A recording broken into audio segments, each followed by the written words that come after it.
Adelante. Entonces veamos el tercer y último punto. ¿Quién paga ese costo?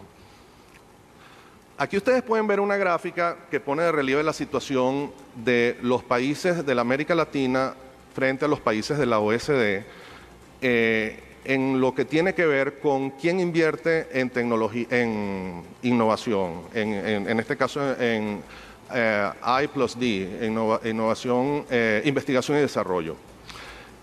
¿El sector privado o el gobierno? Vean ustedes que la proporción en América, el gobierno aparece con la hilera, digamos, la franja de color azul, el sector privado con la franja de color gris. Y ustedes pueden ver que Latinoamérica, que es la que está del lado superior, allí uno puede sacar, dependiendo de si ves el vaso medio lleno o medio vacío, puede sacar la conclusión de que en proporción a lo que invierte el sector privado en innovación, en investigación y desarrollo, el gobierno invierte mucho más. O que, es decir, esto puede ser revelador de que la inversión que hace el sector privado en América Latina sobre I+D es comparativamente más baja que la que hace el gobierno, o que la función del gobierno ha sido verse a sí mismo como un proveedor que subsidia el desarrollo de innovación en América Latina. En los países de la OSD esto no funciona de esa manera. El sector privado es mucho más pujante en cuanto a la inversión en investigación y desarrollo. Adelante. Y eso pone de relieve un dato que a mí me parece que es muy revelador, que es esta visión de sector público que subsidia versus mercados de capitales para la innovación que existen y que son muy sólidos en los países de la OSD. Existencia de capitalistas ángeles que promueven, digamos, la entrega de capital semilla, o los capitalistas de riesgo que, digamos, generan capital disponible para la innovación por encima de cierto monto que no cubren los ángeles. Todos estos funcionan en un ecosistema de flujo de dinero que permite acceder al emprendedor a esa masa de recursos. Ayer mismo visitaba la zona 14, que me pareció interesantísimo aquí en Guatemala, como parte del trabajo que estamos haciendo el Banco Interamericano para la promoción de temas de innovación, y tuve la oportunidad extraordinaria de conversar con un grupo de gente joven, emprendedora, que en instituciones como Campus Tech y otras que tuvimos la oportunidad de visitar. Y el tema central que nos decían era ese, que las empresas startups en países como Guatemala tienen el problema del acceso al capital, tienen que luchar a pulmón para poder pasar el cierto umbral de desarrollo que después permita al sector privado poder invertir. Y que la información no se puede, digamos, sobre dónde están aquellos que pueden eventualmente dar capital, no está sencilla de conseguir, no es sencilla de conseguir, es muchas veces producto de relación personal que tienen estos emprendedores, y no está diseminada de una manera, digamos, general a través de mercados de capital para este tipo de propósitos. Ese es un tema que a mí me parece que afecta no solamente el caso de Guatemala, afecta el caso de América Latina. No hay suficientes mercados de capital de riesgo. Está surgiendo una alternativa que es el crowdfunding, que me parece que es muy interesante y que va a dar de qué hablar en los próximos años. Ya me voy a referir a eso.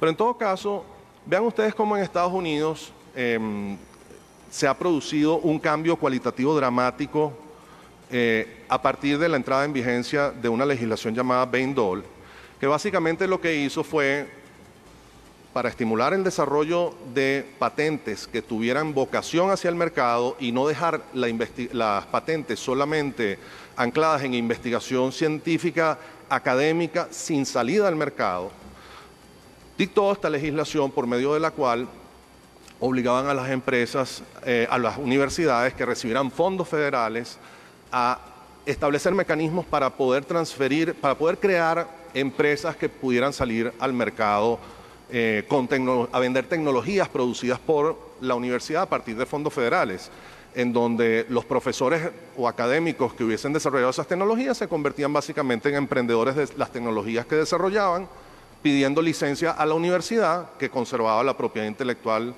de esas tecnologías. Ese fue básicamente el efecto de la ley Bayh-Dole, y vean ustedes cómo a partir del momento de su creación se produjo un boom que explica por qué razón universidades como Stanford pasaron de los $50,000 licenciados en el año 70 a la cifra millonaria que vimos después para el año de 2011.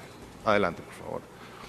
Ahora, como les decía antes, el crowdfunding podría ser una alternativa interesante si es que no hubieran reformas en América Latina que puedan adecuar este tipo de legislación similar a Bayh-Dole, porque el esquema de innovación en América Latina es distinto, muchas veces está desarrollado por propias empresas internacionales que utilizan,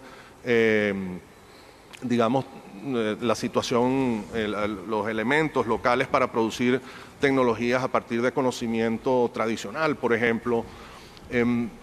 Uno dice, bueno, un cambio en la legislación que pueda articular este efecto Bayh-Dole sería cosa de estudiarse para el caso de América Latina, pero a todo evento lo que pareciera ser necesaria es un cambio a la hora de hablar de reforma institucional, es generar políticas en las universidades y en los centros de investigación pública que permitan adecuar quién se queda con la propiedad intelectual desarrollada.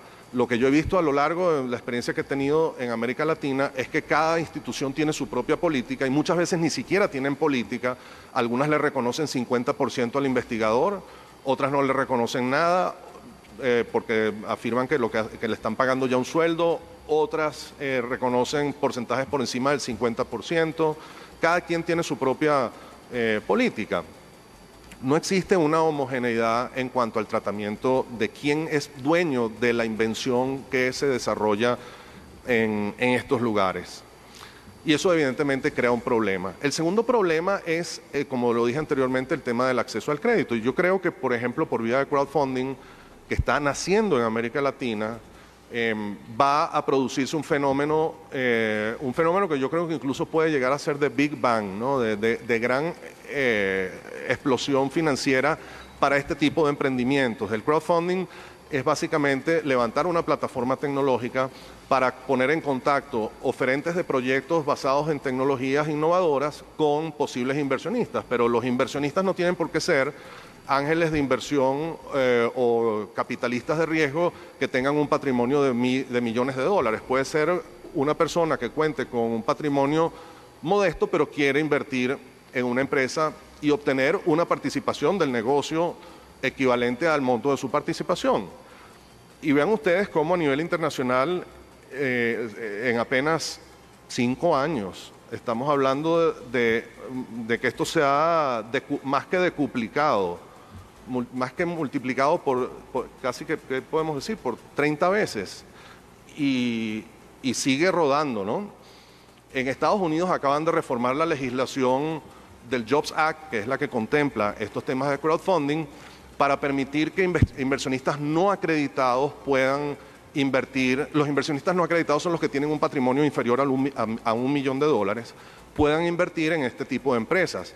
Y conociendo cómo funcionan las cosas en nuestra región, es muy probable que esa nueva manera de generar fondos sea algo que inmediatamente capte la atención de inversionistas en América Latina para generar sus propias plataformas de crowdfunding y financiar de esta manera proyectos de tecnología.